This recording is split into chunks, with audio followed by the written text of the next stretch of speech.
अध्यात्म विज्ञान कोई धर्म या संप्रदाय नहीं है, ये स्पिरिचुअल साइंस है जो कुदरत के कानून पर आधारित है। ये विज्ञान पूरे ब्रह्मांड के सभी रहस्यों को उजागर करता है और जीवन के सभी पहलुओं को समझने के लिए एक नई दृष्टि देता है। इसी को आर्ट ऑफ विजन कहते हैं, दुनिया को देखने की एक नई दृष्टि, जो अध्यात्म विज्ञानी परम पूज्य स्वामी श्री कमलेशानंद जी के निर्देशन में सनातन सत्य का अनुसंधान कर हमारे जीवन को प्रकाशित करे। जय सच्चिदानंद। અત્યાર સુધી આપણે જન્મ્યા ત્યારથી શ્રદ્ધાની વાતો સાંભળતા આવ્યા છીએ, જેમાં કોઈ લોજિક ના હોય, જેમાં કોઈ પ્રિન્સિપલ ના હોય, પણ કર્ણપ્રિય હોય, અને એ આપણે સાંભળવા ટેવાયેલા હતા જન્મતાની સાથે, અને આપણને ગમતી હતી એ ખરી. હવે એમાંથી જયારે સિદ્ધાંતની વાતો સમજવાનો સંજોગ આવે ત્યારે થોડું આકરું તો પડે, કારણ કે એ રીતે સમજવા ટેવાયેલા નથી. આપણે તો સામાન્ય ભાવ સાંભળીએ, સામાન્ય ભાવ સાંભળે, અને પછી જયારે બોલીએ ત્યારે આપણે આમ સામાન્ય ભાવ બોલીએ છીએ. પછી આપણે કહીએ કે ભાઈ આવું, હા એ વાત તો પણ મારા ધ્યાનમાં નથી. તો that is a matter of we have to pay attention. This is a science, this is not a theory, and this is not a relative viewpoint. Relative વ્યૂપોઈન્ટમાં આ સાચા હોય, આ સાચા હોય, આ સાચા હોય. એ કે નોકરી કરવી છે એ સાચી, એ કે મારે કમાવું નથી એ કે સાચી, એ કે મારે સાધુ છે એ સાચું, બધા સાચા. ઇટ ઇઝ નોટ સનાતન સત્ય. પણ રિલેટિવ પ્રૂફમાં બધા સાચા કહેવાય, પણ સરખા ને સનાતન સત્યમાં બધા સરખા હોય. મારું તમારો વ્યૂ પોઈન્ટ નહીં ચાલે. રિલેટિવ પણ બધું જ ચાલે, કોઈને ખોટા ના કહેવાય. કેટલું અદ્ભુત વિજ્ઞાન છે. હજારો, લાખો ને કરોડો લોકો ભવિષ્યમાં આ વિજ્ઞાન પાછળ પાગલ થવાના છે. ખ્યાલ આવી ગયો? એવું અમને દેખાય છે. કરોડો લોકો, કારણ કે આ વિજ્ઞાન ફોર્મેટ થી મુક્ત છે. શેનાથી મુક્ત છે? અને માલિકીથી મુક્ત છે. શેનાથી મુક્ત છે? આ વિજ્ઞાનનો કોઈ માલિક નથી, અને આ વિજ્ઞાનમાં ફોર્મેટ નથી. અને તમે ગમે એટલું સાંભળશો, માલિક હશે ને ફોર્મેટ હશે. દાદા ભગવાને કહ્યું કે બધું જન્મથી મોત સુધી જે કંઈ બને છે બધું વ્યવસ્થિત છે, પણ વ્યવસ્થિત છે એની સાથે બોલવું ના જોઈએ કે કોઝની ઇફેક્ટ વ્યવસ્થિત છે, કોઝ વ્યવસ્થિત નથી. શું વ્યવસ્થિત નથી? કોઝ. ઇફેક્ટ વ્યવસ્થિત છે. હવે આપણે બધું વ્યવસ્થિત કહી દઈએ તો પુરુષાર્થ ક્યાં રહ્યો? પછી ઇફેક્ટ વ્યવસ્થિત છે બીકોઝ ઓફ કોઝ. પણ તમે બધું કહી દો તો પછી થર્ડ પાર્ટી શું સમજે? તો બીજા કરવાનું શું અમારે કે છે કે ના કે? એટલે પુરુષાર્થનો ભાગ જુદો છે અને પરિણામનો ભાગ જુદો છે.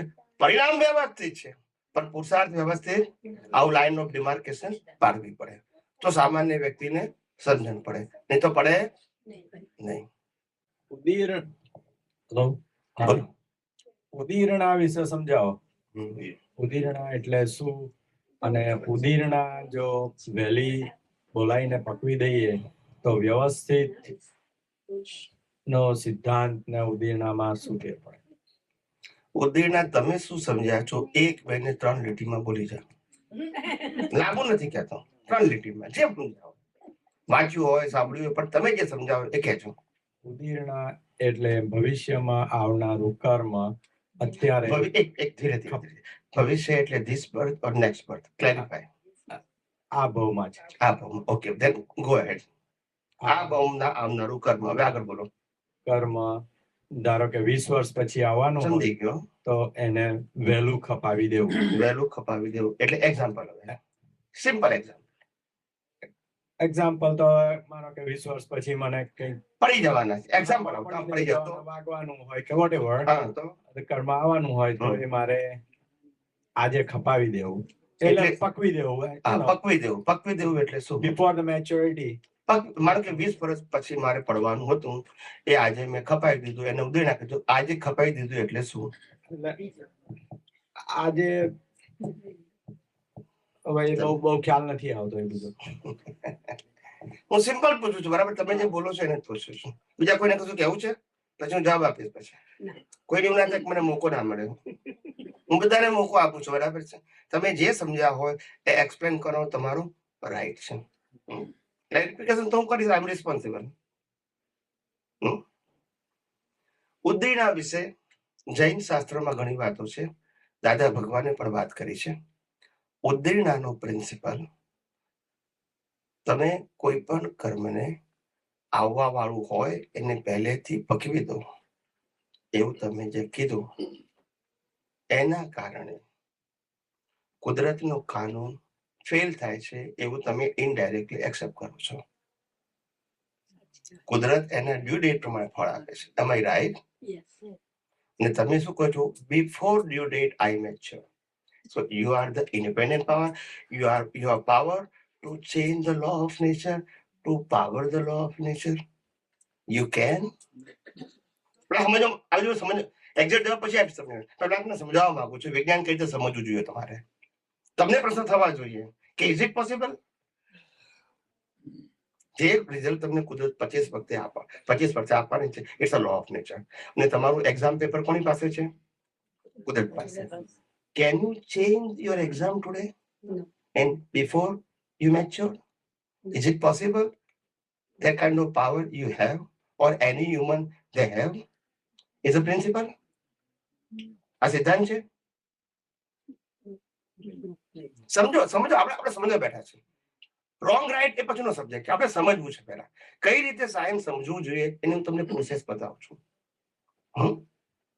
કોઈને સાચું ખોટું કહ્યું ને એ તો બહુ ઈઝી છે, પણ હું એને કહું છું કે એ થિંકર માણસ નથી. થિંકર માણસ એને એક્સપ્લેન કરે, એટલે પ્લાન ડાયજેસ્ટ થાય એ ભાષામાં. હા ના કેવું આન્સર નથી. એટલે આ પોસિબલ નથી. કુદરતના કાનૂનથી આપણે ઉપર નાખી શકીએ, બરાબર છે. એટલે કોઈ પણ કર્મ હોય એને ભોગવવું, પણ પ્રીમેચ્યોર ભોગવવું એને ઉદ્દીના કહે છે, બરાબર છે. પ્રીમેચ્યોર એટલે શું તમને સમજાવો. કોઈ પણ કર્મ તમે બાંધ્યું આ ભાવમાં, અને બાંધ્યા પછી તમે એનું પ્રાયશ્ચિત કર્યું, એટલે કર્મ શું થઈ ગયું? માઇલ્ડ થઈ ગયું. હવે રિઝલ્ટ શું આવશે નેક્સ્ટ બર્થમાં? માઇલ્ડ આવશે. અને માઇલ્ડ રિઝલ્ટ હોય તો ઉડી પણ જાય. બિફોર એક્ઝામ કુદરત પાસે જાય એ પહેલા તમે ઇરેઝ કરી નાખો તો પછી એનું રિઝલ્ટ આવે નહીં. ઓકે, આ એક એંગલ. બીજો એંગલ, તમે આજે કર્મ અજ્ઞાનતાથી બાંધી દીધું, જેનું રિઝલ્ટ ક્યારે આવશે? આ જ અવતારમાં બાંધ્યું ત્યારે શુદ્ધાત્મામાં રહી અને કુદરતી રચના જોયું નહીં, માટે કર્મ બંધાયું. હવે તમે બંધાયા પછી એ જ કર્મનું બીજ જે પ્રોસેસ થઈ હતી એ તમે રીકોલ કરી, ઓર એની મેતે રીકોલ થઈ, એ પ્રસંગ હાજર થઈ ગયો. તે વખતે તમે શુદ્ધાત્મામાં રહીને એને કુદરતી રચના જોઈ દીધું. હજુ એક્ઝામ પેપર આપણી પાસે છે, બરાબર છે. હવે શું થશે? નેક્સ્ટ બર્થમાં એ કર્મનું રિઝલ્ટ, કઈ પ્રતિક્રમણ તમે નથી કર્યું, કુદરતી રચના જોયું છે. હવે નેક્સ્ટ બર્થમાં એ જ્યારે કર્મનો ભોગવટો આવશે ત્યારે કુદરતી રચના અને શુદ્ધાત્મા બે જ્ઞાન હાજર રહેશે.